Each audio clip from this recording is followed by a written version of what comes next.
News channel కి స్వాగతం. తిరుమలలో జరిగిన అపచారం మనకి బయటకు వచ్చింది. స్వామివారి ప్రసాదం గత శతాబ్దాలుగా, సరిగ్గా చెప్పాలంటే 300 సంవత్సరాల పై చిలుకు నుంచి స్వామివారి ప్రసాదాన్ని తిరుపతిలో కానీ దీన్ని 3 శతాబ్దాల పై నుంచి దీన్ని తీసుకొస్తా వచ్చారు. స్వామివారికి నైవేద్యంగా ఇస్తా వచ్చారు. ఇది ఒక ప్రభుత్వాన్ని నిందించడానికో, దీని మీద రాజకీయ లబ్ధి పొందడానికో దీని వెనక ఉద్దేశం లేదు. వైసీపీ పాలనలో టీటీడీ బోర్డుని కాన్స్టిట్యూట్ చేసిన విధానం, ఏ గుడైనా సరే భక్తుల మనోభావాలు దెబ్బతినకుండా, ఆచార వ్యవహారాల్ని నిర్వీర్యం చేయకుండా, అపరాధం వాటిల్లకుండా ముందుకు తీసుకెళ్లాల్సిన అవసరం ఉంది. అది వారి బాధ్యత. సో టీటీడీ బోర్డుని కాన్స్టిట్యూట్ చేసిన వైసీపీ ప్రభుత్వం 2019 నుంచి సంస్కరణల పేరుతోటి, అంతకుముందు చాలా తప్పులు జరిగినాయనే వాటితోటి చాలా మార్పులు చేర్పులు పట్టుకొచ్చారు. స్వామివారి పూజా విధానాలు మార్చేశారు. శ్రీవాణి ట్రస్ట్ అని పేరు పెట్టి దాని మీద 10,000 రూపాయలు టికెట్ పెట్టారు ఒక్కొక్క వ్యక్తికి. ఒక్కొక్క కుటుంబం వస్తే 5 మంది, 4 వస్తే తక్కువ కాకుండా వాళ్ళకి 50,000 రూపాయలు వసూలు చేసి టికెట్ మటుకు, బిల్లు మటుకు 500 రూపాయలకి ఇస్తూ ఉండేవాళ్ళు. ఉన్నాయి, వెలితి చూపుతూనే ఉన్నాయి. కానీ ఏ రోజు కూడా దాన్ని పట్టించుకున్న పాపాన్ని పోలేదు. అలాగే వైసీపీ పాలనలో అఫీషియల్గా ఆన్ రికార్డ్ 219 గుడుల్ని అపవిత్రం చేశారు. విగ్రహాలని విధ్వంసం కావచ్చు, రథాలు తగలబెట్టడం కావచ్చు, అలాగే 300 పైచిలకు మన దేవాలయాలను అపవిత్రం చేశారు. ఇన్ని జరిగినా కానీ ఎప్పుడు నేను గొంతెత్తుతూనే ఉన్నాను. ఆ రోజు రామతీర్థం సమయంలో కూడా రాముల వారి విగ్రహాన్ని తల నరికేస్తే అర్చకులు దాన్ని, రాముల వారి విగ్రహాన్ని ఇలా పట్టుకొని ఆయన బాధపడుతూ ఉంటే ఆ రోజు కూడా నేను తెలియజేశాను. ఆ రోజు కూడా అందరూ ఏకం కావాలి. ఎవరి మతమైనా కావచ్చు, ఎవరి ప్రార్థనా మందిరాలు కావచ్చు, దేవాలయం కావచ్చు, మస్జిద్ కావచ్చు, చర్చి కావచ్చు, కానీ వారి మనోభావాలకి దెబ్బతినేలాగా దాడులు జరిగితే బయటికి రావాలి అని అందరూ నేను కోరుకుంటే, ఆ రోజున సిలకలూరుపేట నుంచి ఉండే ముస్లిం సమాజ సోదరులు కూడా బయటకు వచ్చి ఆ రోజున మద్దతు తెలియజేశారు. ఇది ధర్మానికి సంబంధించిన అందరూ వాళ్ళని ఒక పిలుపునిస్తూ ఆ రోజు కూడా వచ్చారు. కావాలంటే అది ఒకసారి మీరు ట్విట్టర్ టైం లైన్లో ఉంటుంది, అది కూడా మీరు చూసుకోవచ్చు. కానీ ఈ రోజున మేము ముందు నుంచి తెలియజేస్తూనే ఉన్నాం.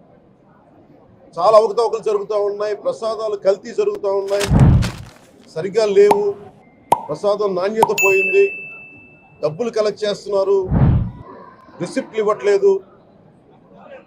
అసలు టీటీడీ మీద కూడా వైట్ పేపర్ రావాల్సిన అవసరం ఉంది. ఇవన్నీ కూడా మేము చాలాసార్లు అనుకుంటా ఉన్నాం. కానీ ఈ స్థాయిలో కల్తీ జరుగుద్దని, కల్తీ ఉంటుంది, ఫుడ్ అడల్ట్రేషన్ ఉంటుంది, చేసే తిండిలో కల్తీ ఉంటుంది, అన్ని దేవాలయాల్లో కూడా ప్రమాణాలు పాటిస్తున్నారా లేదా అన్న చర్చ బయటకు వచ్చింది ఈరోజు. ముఖ్యంగా తిరుపతి లడ్డు ప్రసాదాన్ని, మహాప్రసాదం, శ్రీవారి మహాప్రసాదానికి సంబంధించి ఇది మీకు ప్రత్యేకించి నేను చదివి వినిపిస్తాను మీకు.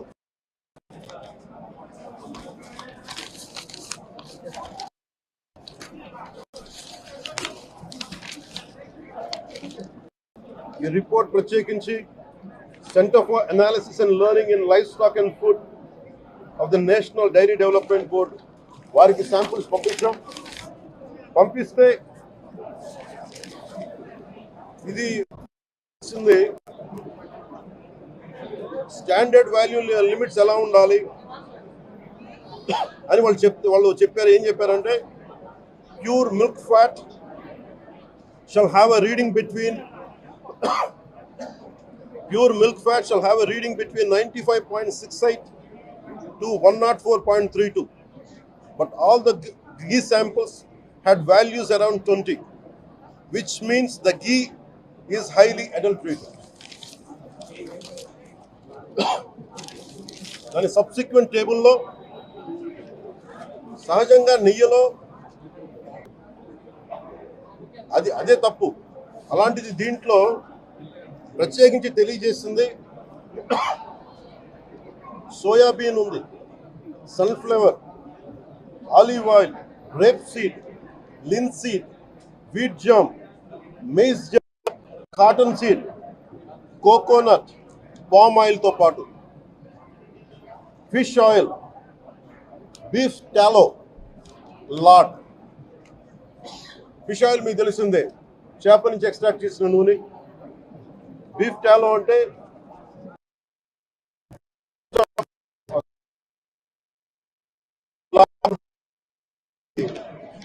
మన పందికి సంబంధించిన కొవ్వుని. ఇవి ఎక్కువ ఉన్నాయి. ఈ దారుణం ఏంటంటే శతాబ్దాలుగా పోరాటం చేస్తున్నారు రామజన్మ అయోధ్య రామ మందిరం కోసం. దానికి కూడా వీళ్ళు 1 lakh లడ్డూస్, 1,00,000 లడ్లు ఇలా పిగ్ ఫ్యాట్ తోటి ఫిష్ ఆయిల్ 1,00,000 లడ్లు కొన్ని దశాబ్దాలుగా శతాబ్దాలుగా అయోధ్య రామ మందిరం కావాలి చాలా ప్రతిష్టాత్మకంగా తీసుకుంటే దానికి కూడా తిరుపతి లడ్లు వెళ్ళి, టీటీడీ లడ్లు వెళ్ళి. ఇది దేశం అంతా దీన్ని కదిలిపోయింది. ఈ రోజున ఇలాంటి అపవిత్రం జరిగింది. దీని గురించి ప్రస్తావిస్తే రిపోర్ట్లు బయటకు వస్తాయి. వైసీపీ నాయకత్వం కానీ రాజకీయ చేస్తున్న మాట మాట్లాడుతూ గొడవప్పుడు 219 గుడుల్ని మీరు అపవిత్రం చేసినప్పుడు మీ పాలనలో ఒక సగటు హిందువుగా నేను గొంతెత్తి పోరాటం చేయాలి అంటే రోడ్ల మీదకి ఆ రోజే వచ్చామని గుర్తుపెట్టుకోండి. ఆ రోజు కూడా రామతీర్థం రాముల వారి విగ్రహాన్ని మీరు